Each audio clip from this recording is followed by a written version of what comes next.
Nobre irmãos, graças, paz, boa noite. Vim aqui para responder aí o questionamento do irmão acerca da a questão do se Cristo aboliu ou revogou o Antigo Testamento, se existe ainda a necessidade ou obrigatoriedade do cristão pagar o dízimo e a discussão acerca da se devemos ou não guardar o sábado, né? É, eu tenho um posicionamento acerca dos três temas e utilizaria diretamente a Bíblia para responder todos os três, né? A questão de Cristo ter abolido ou não o Velho Testamento, o Antigo Testamento, eu utilizaria o que ele falou lá em Mateus 5, verso 17, que fala que não penses, Cristo mesmo falou, não penses que eu vim destruir a lei ou os profetas. Eu não vim para anular, mas para cumprir. Então Deus, na verdade, Cristo já vinha com aquele apontamento de ter que cumprir todas as previsões que estavam na lei, nos profetas e nos salmos também, que ele vai fazer apontamento um pouco mais à frente. Então assim, eu não vejo que ele veio para abolir o Antigo Testamento, mas eu acho que alguns mandamentos, algumas definições que se tornam conflitantes com a doutrina do Cristo, obviamente devem ser afastadas. Tá, grande exemplo a questão das penas capitais, pena de morte e tal. Eu sou totalmente contrário a essa questão. Acho que houve abolição nesse sentido. Lembrando também que lá em Romanos 3, capítulo 3, verso 31, fala muito claro: anulamos, pois, a lei por causa da fé? Ele diz de modo algum.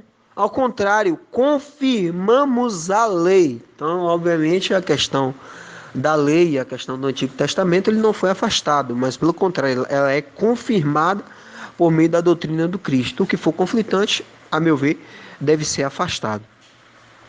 No que tange a obrigatoriedade ou não do pagamento do dízimo, eu acho que a própria Bíblia aponta isso, é uma coisa muito clara. Lembrando que o apontamento do dízimo propriamente dito no Novo Testamento foi apontado em três oportunidades. Mateus capítulo 23, verso 23, Lucas capítulo 18, verso 11 e 12, e lá em Hebreus 7, capítulo 4 e 6, que vai falar sobre Melquisedeque. Em Lucas 18, praticamente faz uma repetição de Mateus 23. E em Mateus 23, Cristo ele coloca a importância do dízimo em segundo grau. Em primeiro grau, ele lhe aponta que o maior importante é você entender a base da lei que traz para todo aquele que dizima. Antes disso, você deve ter o juízo, a misericórdia e a fé, né? Tanto que ele vai apontar: ai de vós, escribas e fariseus hipócritas, pois vocês dizimam a hortelã, o endro, o cominho, porém vocês desprezam o mais importante da lei, que é o tripé: o juízo, a misericórdia e a fé. Vocês devem, porém, fazer estas coisas, cumprir o tripé, e não omitir aquelas. Então vocês devem fazer, tem que dizimar, mas você tem que considerar esses três pilares. Por isso que ele vai falar: vocês são condutores de cegos, vocês com um mosquito engolem um camelo. Então, obviamente, assim, Cristo aponta que o dízimo é uma necessidade, entendeu? Agora, o dízimo deve representar diretamente os 10%, eu não concordo. Aí eu vou totalmente contrário a isso.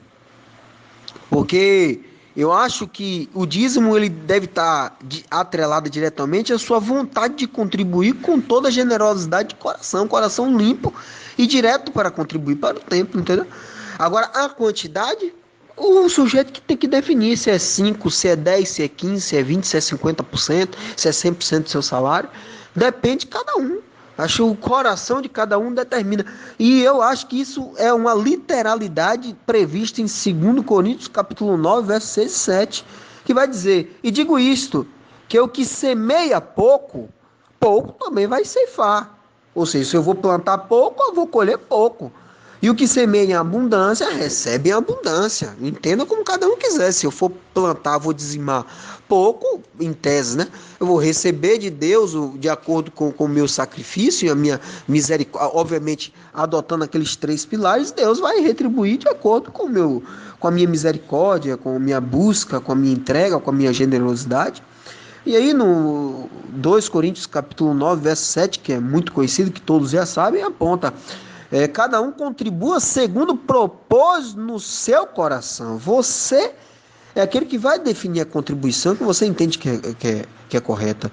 E não faça isso com tristeza ou por necessidade. Vou fazer porque todo mundo tem que fazer, porque o pastor exige, porque a instituição exige. E ele vai porque Deus ama o que dá com alegria. Se você está dando com alegria de coração, com coração limpo, ele vai aceitar. Se eu vou dar 5, se eu vou dar 10, se eu vou dar 15, se eu vou dar 20... Se você dá com alegria, você dá com generosidade, você dá com o coração aberto, pode ter certeza que o dízimo é aceito, entendeu? E assim, a entrega do dízimo é uma necessidade latente. Não tem para onde correr. Porque se você frequenta o templo tem suas necessidades. E a própria segunda carta aos Coríntios, capítulo 9, vai apontar claramente no verso 12 e 13 a finalidade do dízimo. Que vai apontar porque o dízimo vai servir para a administração do serviço feito pelos santos, ou pelos bispos, pelos pastores, pelos padres, em prol da casa de Deus. Porque ela não supre só as necessidades dos santos, mas ela serve também para fins de graça que se dão a Deus com um coração alegre e generoso. E ainda vem, visto como na prova dessa administração, que é por meio do seu dízimo, que vai transformar em graça, que vai transformar na prova dessa administração dos santos, por meio do cumprimento das suas atribuições junto à casa de Deus, que eles venham a glorificar Deus por meio da submissão. E vem, porque eles vão confessar o evangelho de Cristo, ao passo em que cumprirão a liberalidade dos dons espirituais para com eles e para com todos, ou seja, queira ou não queira, o seu dízimo transformará para o engrandecimento do evangelho. Então a importância do dízimo é incontestável na Bíblia. Então eu acho que sim, que tem que dar, independente da abolição dos termos dos mandamentos do Antigo Testamento. Quanto à questão de guardar o sábado, eu acho um equívoco sem precedentes, cara. Sem precedentes. Porque a instituição da guarda do sábado vai estar previsto, vai identificar diretamente lá em Deuteronômio 5, do verso 12 a 15, pô. Claramente. Primeiro ele vai dizer, Deuteronômio 5, 12 vai dizer, guarda o dia de sábado. Para quê? Para santificar. Como te ordenou o Senhor teu Deus. E como é que vai ser feito isso? Cristãos, israelitas.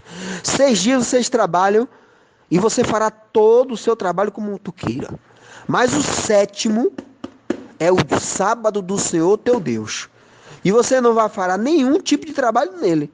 Nem você, nem seu filho, nem sua filha, nem seu servo, nem sua serva, nem seu escravo, boi, jumento, animal, nem estrangeiro que tenha dentro de sua casa. Aí, no Deuteronômio 5,15 vai dizer claramente porque naquele tempo era necessário você guardar o sábado.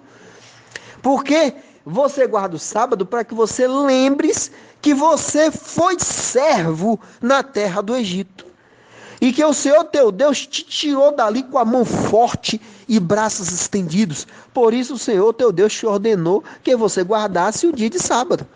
Então assim, a guarda do sábado servia para que os israelitas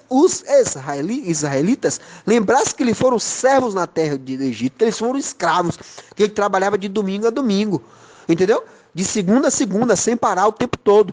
Mas a partir do momento que eles foram libertos de conhecer a graça e seguiram as ordenanças de Deus, ele obviamente passou a conhecer exatamente o que o homem livre tinha todo direito, que Deus, obviamente, é um Deus misericordioso e não explorador, entendeu? Então, existia uma simbologia para os israelitas. Eu não preciso guardar o sábado porque eu não fui servo na terra do Egito. Eu não fui servo na terra do Egito. Então eu não preciso guardar o sábado, porque eu não fui escravo, então eu não preciso ter essa lembrança. Agora, eu entendo sim que os israelitas tinham assim a obrigatoriedade de cumprir o próprio sábado. E somado a isso, a própria Bíblia fala que se você não cumprir o sábado, não tem problema nenhum. Colossenses capítulo 12, verso 16 e 17, que vai dizer: portanto, ninguém pode lhe julgar pelo que você come, pelo que você bebe, por causa de dias de festa de lua, ou da lua nova, dos pães ázimos, porque você não respeita isso, ou a Páscoa e tal, ou dos sábados. Ninguém pode julgar porque você deixa de trabalhar nos sábados. Porque a própria Bíblia vai apontar que todos esses rituais, essas festas ritualísticas, elas são sombras das coisas futuras. E nós somos o corpo que é de Cristo. Temos que glorificar o Cristo. E não qualquer simbologia que aponte para um Antigo Testamento. Então esse é o meu apontamento. E somado a isso, temos que Cristo, lá em Mateus 12, vai apontar naquela passagem que os discípulos dele passam a colher espigas no dia de sábado e os fariseus passam a reclamar. Cristo é categórico. Pare com isso, rapaz. Mateus 12, verso 8. Porque eu sou Cristo e eu sou o Senhor do sábado. O sábado está submisso a mim. E pior do que isso, Cristo fala: pare com isso. Pare com isso. O que mais importante é que vocês saibam que o que Deus busca é a misericórdia e não sacrifício. Tanto é que Cristo fala uma das palavras que eu acho mais linda e que eu sigo como postulado para toda a minha vida cristã. Misericórdia quero e não sacrifício. Então isso é muito lógico mesmo. Então não tem que se discutir essa questão de vou fazer sacrifício de sábado, que eu vou fazer outro sacrifício de instituições de homens. Eu acho isso um grande equívoco. E somado a isso, pós-morte de Cristo, existe apenas 4 ordenanças que com o Novo Testamento aponta que o cristão deve seguir de forma categórica, de forma direta, que inclusive algumas delas foram abolidas, que vai estar lá presente no Atos dos Apóstolos, capítulo 15, verso 29. São 4 proibições apenas que está lá presente, que não apontam o dia de sábado. Ele vai dizer que vocês se abstenham de comer coisas sacrificadas a ídolos. Você tem que se abster de comer coisas que tenham sangue, uma carne sufocada, e vocês têm que se abster de praticar fornicação. Só são 4 proibições que tem no Novo Testamento. Não tem apontamento com essa questão de sábado. Então, para mim, que não tem a questão de abolição das ordenanças do Velho Testamento, em resumo, né? O Cristo apenas foi abolido as regras presentes no Antigo Testamento, aquelas que foram conflitantes com o ministério do Cristo. A questão do dia de sábado, eu acho desnecessária a questão de se guardar o sábado do Senhor, até porque você tem que guardar todos os dias, né, em forma de santificação a Deus, né? Mas não como você deixar de trabalhar, deixar de fazer algo dia de sábado. Enquanto a questão do dízimo, eu acho que sim, que você tem que dar. Agora você não está preso à quantificação de 10% ou algo parecido. Você dá conforme o seu coração. Esse é o meu parecer. Um abraço.